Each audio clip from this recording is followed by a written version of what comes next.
Hey everybody, welcome back to the Armed Scotsman. Today on the table we have an Andro Corp Industries AR-10. Let's get this one going.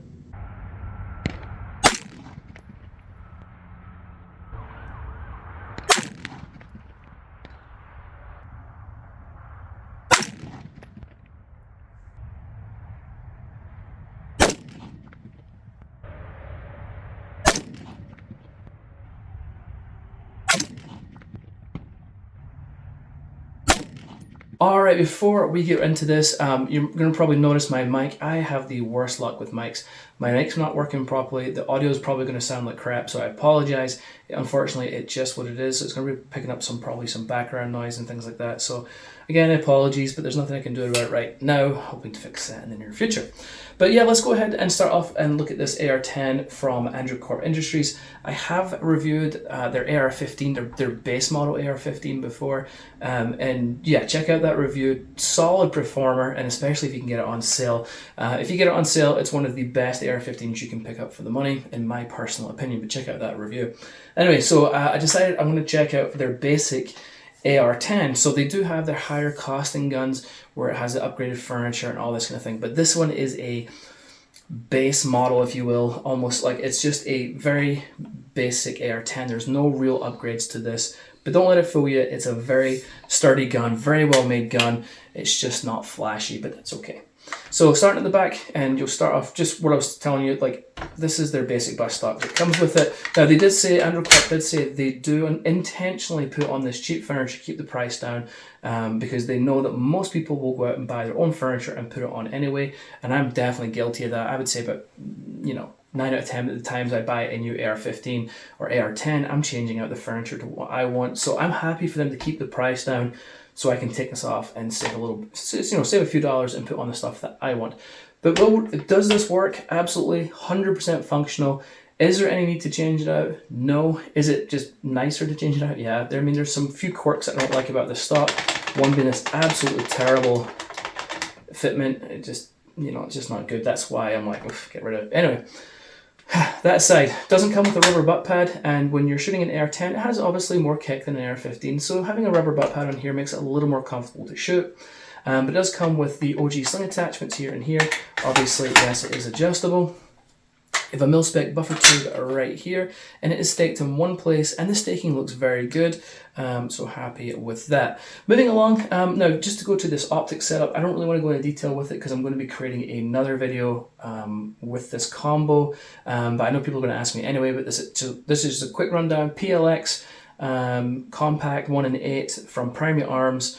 We have the PLX-C compact, this is their mount, and then we have a top mount right here, and we have a Trigicon RMR on the front. This combo will not be sitting on this rifle, it's just for the review, and again, we'll go over that later down the line. Anyway, alright, so it's a For's upper and lower receiver. The upper receiver almost kind of looks like it's actually kind of got the SR25 DPMS kind of look to it. Almost looks like it's built upper, but it is forged. So you've got your forward assist, dust cover, ejection port, everything standard. You've got your mag release right here. Comes with a hex mag, 20 round mag, if your state allows it.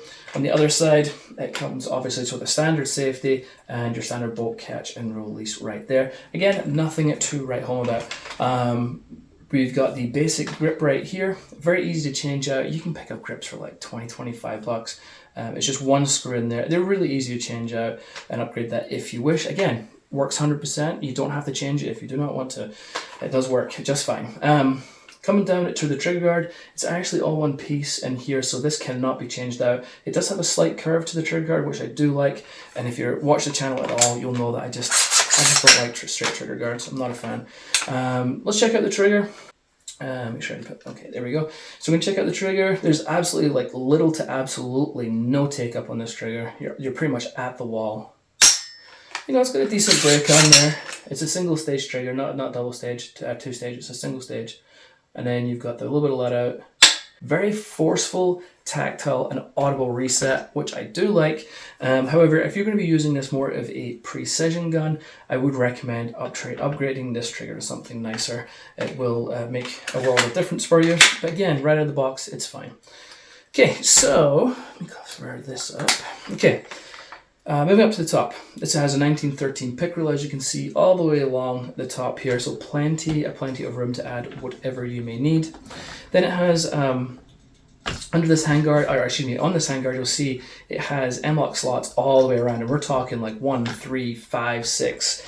Yeah, you know, all the way around here, tons and tons of room, so you can add absolutely anything you need. You will not be short on space. It's a 16-inch barrel. It has a mid-length gas system. It's a 1 in 10 twist. It's a 4150 CMV, if I remember correctly, for the barrel material. You have an A2 bird cage on the end right here. And that's pretty much the outside of the gun. I told you, it's a kind of a no-frills AR-10, but I mean, my initial impressions, other than the annoying stop down here, is it's very well made, which I've kind of... oh, and it has a slightly flared mag well. I prefer to point that out. It does seem very well made, which is which was my feelings with the AR-15 that I also shot from them. So overall, I think the quality is definitely there for construction, attention to detail, and things like that. Let's check out if there's any wiggle room between the upper and lower receiver. Does not affect the gun in any kind of way. It's always just kind of nice to see, though. It's got a little bit of wiggle in there, but nothing too bad. All right, now to take this gun down, same as every other AR-10 out there, just got your front and back takedown pins. Put one out, and then we'll have a look on the inside here real fast. I'll just throw stuff around.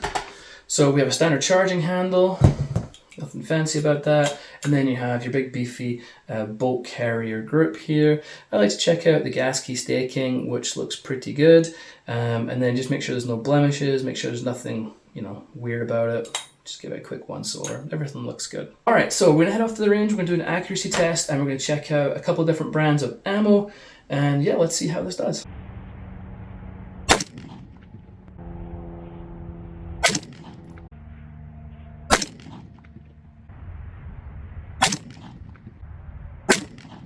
Alright, so I'm back from the range, different day. I think the mic's still jacked, so if the sound quality is crap still, I apologize. Anyway, so let's go over shooting this at the range. I went through probably about 100 rounds of, what did I go through? Arm score, ball ammo. I went through some PMC X-Tac, and I used some higher end Federal Gold Match. So yeah, let's take a look at this. So what I'm going to do is I'm going to turn the camera angle around, and we'll take a close look at the targets. Before I do that, I did mention that I did have a couple of initial issues right at the start. I don't think it was the gun. I don't know what the heck was going on, but a couple of issues with just this arm score. A couple of rounds wouldn't go in the battery, wouldn't seat properly. It only happened right when I started practicing, when I got there. So it was really the first 5-10 rounds through the gun. Don't know what happened after that. I had zero issues with the rest of the arm score and everything else. I didn't have any problems. Just that initial first 5-10 rounds through the gun, I had like 2 issues with it. Again, didn't happen after that. I'm not sure what it was, but just so you are aware. All right, but let's change that camera angle around. All right, so let's start off with arm score at 100 yards. Now, this was the first shots I was putting through this, so it's not very impressive. I did 2 rounds with each of the X-Tac, the Federal, and the arm score because I wanted to give it a fair chance. So this was the first round. The grouping, as you can see here, is really pretty dang open, and I was like, okay, that can't be good. And I already had a couple of issues with arm score. Ammo, as I just told you, but so I went through, did this first round of Federal, first round of the PMC, then I went back and did a second round because I was like, okay, I've got a little bit more time behind this, let's see how this performs. Now, I'm still going to blame the trigger. I think if you had a better trigger, the results would be a lot better, but this is the second round. You can see here how open this was, and on my second round I started closing the grips pretty well. Let's put this little quarter down here so it gives you some kind of a reference size. Although still not fantastic. That's probably on my behalf, to be honest with you. But again, I think that if you upgrade that trigger, I would expect for those grips to get a little closer together, or maybe not. All right, let's go to the Federal 100. This is the Federal Sierra King It's this one right here, 175 grain. I usually have tremendously good results with this. This is round 1. As you can see, they're pretty dang good. All things considered, I was like, okay, great. I was hoping for the second round that it would get even tighter. But unfortunately, I don't know what happened, but I definitely pulled this one, and I only have 4 shots here. I don't know where the 5th one went. I don't even know if I fired the 5th one. So I kind of screwed up on this one. But I think if we go off, this grip was good, and I felt good when I shot this one, so I feel like this is obviously definitely more of an accurate representation. And again, I feel like, you know, you'll be able to get those grips a little tighter than what I got. You can see there, they're not too bad. Okay, so let's move these out of the way. And then this is the PMC, which is the X-Tac right here, 147 grain.